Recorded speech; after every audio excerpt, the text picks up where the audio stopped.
보이스피싱, 참으로 무서운 범죄입니다. 저도 예전에는 보이스피싱을 왜 당하는지 이해를 못했던 시절이 있었습니다. 아직 보이스피싱 범죄가 초기 단계였을 무렵 저는 인지 능력이 상대적으로 저하되는 노인들이나 이런 범죄를 모르는 사람들이나 당하는 것이라는 생각을 했습니다. 마치 일본의 오래 피싱에 당하는 노인들처럼 전화해서 돈을 달라고 하는데 그걸 의심 없이 주는 사람들은 왜 그럴까 하는 생각을 했습니다. 하지만 그런 저도 당할 뻔했습니다. 의심도 많고 나름대로 철저하다 생각했던 저도 너무나 쉽게 당할 뻔했어요. 저는 인터넷 브라우저를 키면 네이버가 홈 화면으로 나오도록 지정해놨는데 늘 그렇듯 네이버가 나왔습니다. 근데 경고창이 뜨는 겁니다. 보안 관련 인증 절차를 해야 한다는군요. 그것도 국가기관에서 하는 보안 프로그램 교체인 것으로 보여서 의심 없이 클릭했습니다. 이름과 전화번호, 주소, 그리고 공인인증서, 인증. 그 다음에는 주거래 은행에서 발급한 자물쇠 카드의 번호를 다 적으라고 친절하게 창을 띄워주더군요. 저는 당시에 아주 바빴고 스트레스에 시달리고 있었습니다. 뭘 다 적으래 하면서 짜증은 냈지만 여러 일들에 정신이 팔려 정작 의심을 안 하고 있었습니다. 얼른 이거 마무리하고 외부 활동을 해야 하니 빨리 해치우자는 생각뿐이었죠. 자물쇠 카드의 번호를 다 적어갈 때쯤 등줄기에 소름이 끼치더군요.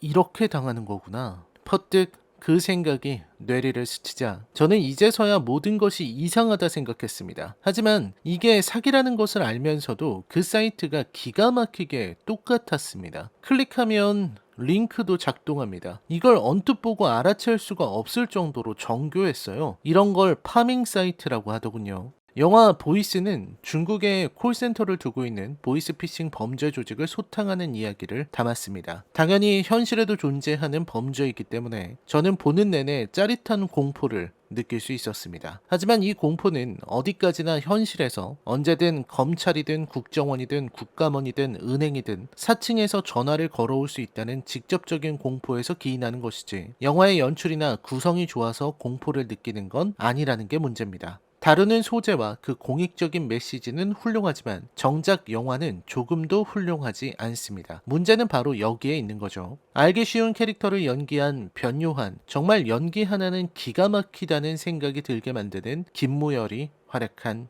작품 보이스 리뷰입니다. 여러분 이제부터는 치명적인 스포일러가 포함되어 있습니다. 감상에 주의하시기 바랍니다. 그럼 시작합니다.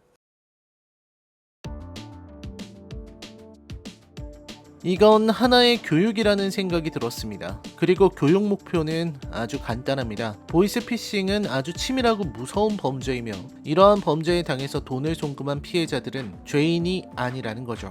나쁜 건 그토록 사람을 속여서 사람의 고통으로 돈을 벌려는 그 잔인한 범죄자들이지 피해자들이 아닙니다. 보이스피싱은 인간이 만든 가장 무서운 사기 범죄입니다. 특히 당한 피해자들이 스스로를 자책하게 만든다는 점에서 그 죄질이 아주 더럽다고 생각합니다. 이 영화는 바로 그런 부분을 지적하고 메시지를 전달하는 착한 영화입니다. 문제는 그게 잘 만든 영화와 동의어가 될 수는 없다는 거죠. 그리고 늘 그렇듯 꼭 작품을 못 만드는 사람들은 메시지를 평가하려고 합니다. 메시지와 영화의 내적 완성도는 별개의 것임에도 말입니다. 우선 이야기를 살펴보죠. 주인공 한서준은 경찰 출신으로 지금은 건설 회사에서 일합니다. 언뜻 의아함이 드는 설정이지만 뭔가 사연이 있었겠거니 싶었습니다. 아니나 다를까 사연이 있죠. 베테랑 형사였지만 권력자 아들에게 잘못 걸려서 옷을 벗어야만 했던 겁니다. 아무튼 사건은 보이스피싱입니다.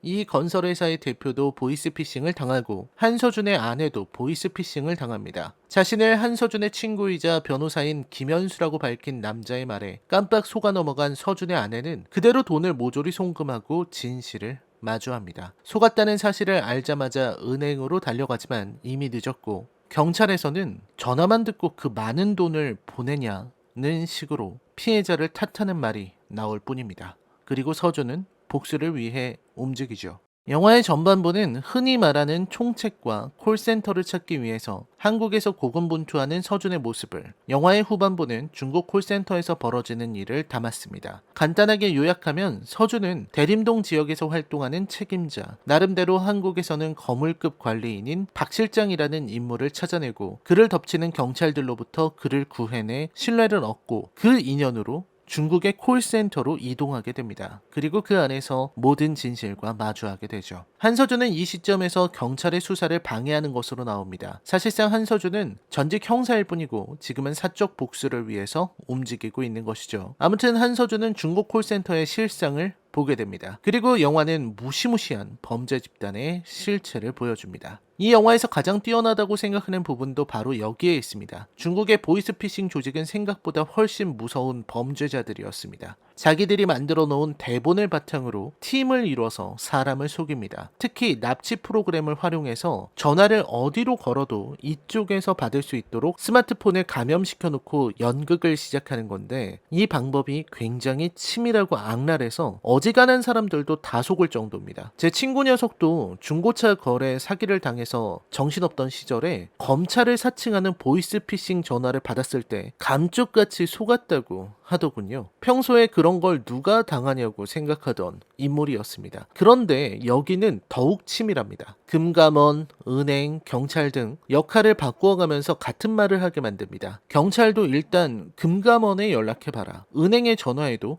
경찰 말이 맞으니 일단 금감원에 연락해봐라 하는 식으로 이야기를 합니다. 그리고 계좌에 있는 돈을 빼오는 것이 그들의 수단이죠. 생각해보면 무섭기도 합니다. 누군가가 내 계좌를 해킹했다는 식의 전화를 경찰이 합니다. 코웃음을 치면서 은행에 확인하러 전화했더니 은행에서 그게 사실이니까 당장 금융감독원에 연락해서 조치를 취하라고 말하면 하는 사이에 당하게 되는 거죠. 이러한 대본을 만드는 이가 바로 김현수 변호사를 연기한 김무열입니다. 통칭 곽프로죠. 누군가는 대기업 출신이라고 하고 누군가는 다른 일을 했다고도 하지만 아무튼 곽프로는 뛰어난 지적 능력과 치밀한 기획력 그리고 윤리의 부자라는 완벽한 삼박자를 갖춘 인물입니다. 그는 기획실을 운영하면서 기획자들과 대본을 맞추고 그걸 만들어서 콜센터 직원들에게 돌립니다. 콜센터 직원들은 마치 연기자들처럼 매일 전달되는 대본을 받고 그 대본에 맞춰서 대응합니다. 대본이란 대사를 던지고 예상되는 상대의 대답에 따른 대응 방식을 적어놓은 것으로 보고 있자면 입이 벌어지는 수준입니다. 그리고 이게 극대화되는 부분이 바로 마지막 취업 대본입니다. 이 악랄함에는 저도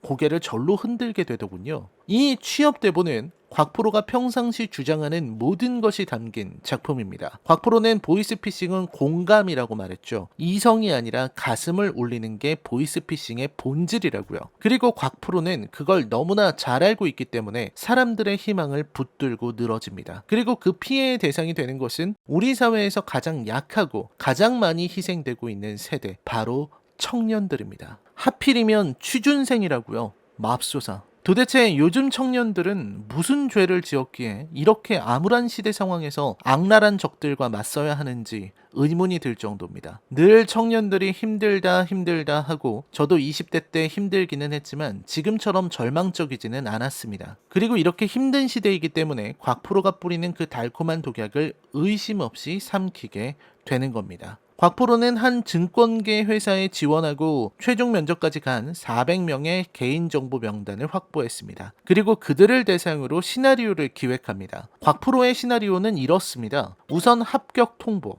합격자 발표는 10일 남았지만 미리 알려준다는 식으로 전화 통보를 합니다. 대부분의 청년은 기뻐서 소리칩니다. 벌써부터 안타깝죠? 그리고 청년들은 도서관에 있거나 다른 데 면접을 보러 가거나 아니면 편의점 아르바이트를 하는 식으로 이 사회에 있습니다. 그때 전화에서는 말합니다. 우리가 증권계 회사라 그런데 혹시 대출이 있느냐고요. 10중 8구는 학자금 대출이 있을 수밖에 없겠죠. 이때 말해주는 겁니다. 부모나 삼촌 같은 집안 어른이 보증을 서주는 제도가 있다고요. 그리고 실제로 과거에는 이런 일들이 없었던 것도 아닌지라 어른들은 흔쾌히 보증을 서줍니다. 나쁜 일도 아니잖아요. 게다가 문자 메시지로 보내준 링크를 클릭하면 누가 봐도 정보기관에서 만든 어플 같은 게 딱 뜨거든요. 그 정교함은 제가 앞에서 보여드린 파밍 사이트와는 비교도 안 되는 수준일 겁니다. 가족들은 전혀 의심하지 않고 3천만 원을 입금하는 겁니다. 영광스러운 합격 메시지. 이 어려운 시대에 좋은 회사에, 그것도 정규직으로 합격했다는 그 행복한 희망에 부풀면서 말입니다. 여기에서 김무열의 연기는 거의 폭발하고 있습니다. 물론 곽프로가 돈을 뿌리고 환희에 차는 장면은 마치 더 울프 오브 월스트리트를 연상케 하는 부분이 있지만 핵심은 그가 말하는 대사입니다. 헬조선이라는 말에 맞게 진짜 지옥을 보여주겠다는 말. 그의 대사에 저는 전율이 흐르는 것을 느꼈습니다. 지옥 같은 세상. 이 곽프로가 보여주는 환상적인 희망의 세계, 그리고 진실이 밝혀질 때 드러나는 지옥의 실체, 그 진실이 드러나는 순간 좌절하고 지옥으로 빠져드는 청년들이 어떤 심정일지, 얼마나 잔혹하고 얼마나 죽고 싶을지를 생각하면 곽프로의 얼굴에서 악마를 읽는 것이 차라리 순진하게 느껴질 정도입니다. 악마들, 아니 사탄조차도 곽프로 같은 인간 앞에서는 한 발 물러설걸요? 취준생에게 취업되었다고 속이고 돈을 뺏고 그들이 사실 속았다는 걸 깨달았을 때 그걸 즐긴다? 인간이 이 정도로 사악하다고요? 이래서 제가 공포영화를 무섭게 생각하지 않아요. 인간이 이렇게 무서운데. 곽프로는 역대급 캐릭터입니다. 서준의 캐릭터가 생각보다 밋밋한 것에 비해서 곽프로는 완벽할 정도입니다. 하지만 영화의 후반부는 허술하기 짝이 없는 진행을 보여줍니다. 일단 이 영화는 서준을 잠입시키는 데까지는 성공했지만 서준이 잠입하고 나서는 이 상황을 수습하지 못하고 있습니다. 그러니까 영화의 딜레마는 이런 겁니다. 일단 서준이 잠입을 해야 서준의 시선으로 이 콜센터, 보이스피싱 조직의 실체를 고발할 수 있기 때문에 반드시 서준을 이 조직 안으로 넣어야만 합니다. 문제는 서준의 손에 피를 묻힐 수가 없다는 겁니다. 예를 한번 들어보죠. 주인공 영웅이 필요에 의해서 악당들 사이에 잠입했다고 합시다. 근데 갑자기 악당이 그 영웅을 의심하거나 혹은 어떤 상황 때문에 손에 피를 묻힐 것을 요구하는 장면이 있다고 하죠. 그 상황에서 대부분의 작품은 영웅에게 면죄부를 줍니다. 아론에게 잡혀서 우솝을 죽이라는 명령을 받은 나미가 자신의 손을 찌른 원피스처럼 하든지, 아니면 그런 명령은 들을 수 없다면서 정체를 밝히는 클리셰를 사용하든지 어떻게든 피를 묻히게 하지 않습니다. 왜냐하면 주인공은 선이어야 하고 악의 조직은 그야말로 악인데 선역인 주인공이 악을 행해서는 관객들이 오해할 수 있기 때문입니다. 따라서 예술작품이 아닌 쉬운 상업작품에서는 주인공의 선역으로서의 정체성을 건드리지 않기 마련입니다. 서준이 아무리 아내의 복수를 위해 잠입했다고 하더라도 서준도 이 일에 가담해서 죄 없는 서민들 눈에 피눈물이 나게 했다면 서준은 그 선한 캐릭터성이 더럽혀지는 거거든요. 흰 종이에 잉크를 떨어뜨리는 것처럼요. 그러다 보니 영화가 허술해집니다. 서준이 처음으로 대본에 참여하는 순간 피해자와 통화를 하며 금감원 행세를 하다 슬쩍 전화기 코드를 뽑아버리죠. 이걸로 그는 면죄부를 받은 겁니다. 일단 가담하지는 않았다는 것을 보여준 거죠. 문제는 그 다음입니다. 이 팀은 그 이후에도 계속해서 보이스피싱을 했고 서준은 며칠이나 그 조직에 있으면서 전화기 앞에 앉아 있습니다. 그러면 며칠 동안 구경만 했다는 겁니까? 아니면 계속 그동안 전화기 선을 뽑았나요? 이러다 보니 영화가 자꾸만 서준을 비추는 걸 꺼려하고 자꾸만 회피하려고 합니다. 이런 부분이 바로 허술한 거죠. 결국 영화는 서준을 같은 자리에 앉게 만들 수가 없어서 인물을 바꾸게 합니다. 하지만 영화는 이걸 놓치고 있어요. 서준이 복사를 해서 대본을 나눠주든 청소를 하든 재떨이를 갈든 아무튼 지금 서준은 가담하고 있는 겁니다. 서준이 복사해준 대본으로 그들은 피해자들을 만들었고 서준이 재떨이를 갈아줬기에 곽프로는 쾌적하게 그 사악한 대본을 쓸 수 있었습니다. 그럼에도 불구하고 영화는 어떻게든 서준의 손에 피를 안 묻히려고 합니다. 그래서 후반부는 완전히 엉터리가 되는 거죠. 내부에서 자료를 훔쳐서 달아나는 서준이나 그를 죽이거나 제압하지 못하고 놓치는 무능한 모습까지는 영화적 허용이라고 쳐도 반장 이규호를 맡은 김희원이 갑자기 한서준이 알려주는 거네 하고 말하는 장면은 헛웃음이 터집니다. 은퇴한 형사라고는 해도 너무 편의적으로 진행하고 있는 거죠. 특히 후반부는 말도 안 되는 상황이 계속 벌어집니다. 서준이를 어떻게든 살리기 위해 졸속으로 진행하는 부분들, 너무나 쉽게 당하는 곽프로. 도대체 왜 노인을 위한 나라는 없다의 안톤 쉬거처럼 행동하는지 이해할 수 없는 촌본부장까지. 하비에르 바르뎀이 떠오르는 건 제가 그 이미지에 편견을 가졌기 때문일까요? 박명훈을 볼 때마다 몰입이 깨지는 걸 어찌하지 못했습니다. 박명훈은 그렇게 하지 않아도 잘하는 배우인데 왜 굳이 그런 이미지를 덮어 씌우는 연출을 감행했을까요? 결국 이 영화는 내부로 잠입한 서준이 모든 것을 알아내고 영웅적인 행동을 거듭해서 경찰을 끌어들였고 콜센터를 일망타진한다는 이야기로 진행됩니다. 그리고 그 진행에서 너무나 많은 억지와 자기적이고 편의적인 진행을 반복하기 때문에 긴장감은 완전히 사라지게 됩니다. 조금만 더 치밀하게 각본을 만들었다면 이런 참사는 벌어지지 않았을 겁니다. 서준의 행동마다 왜? 저게 돼?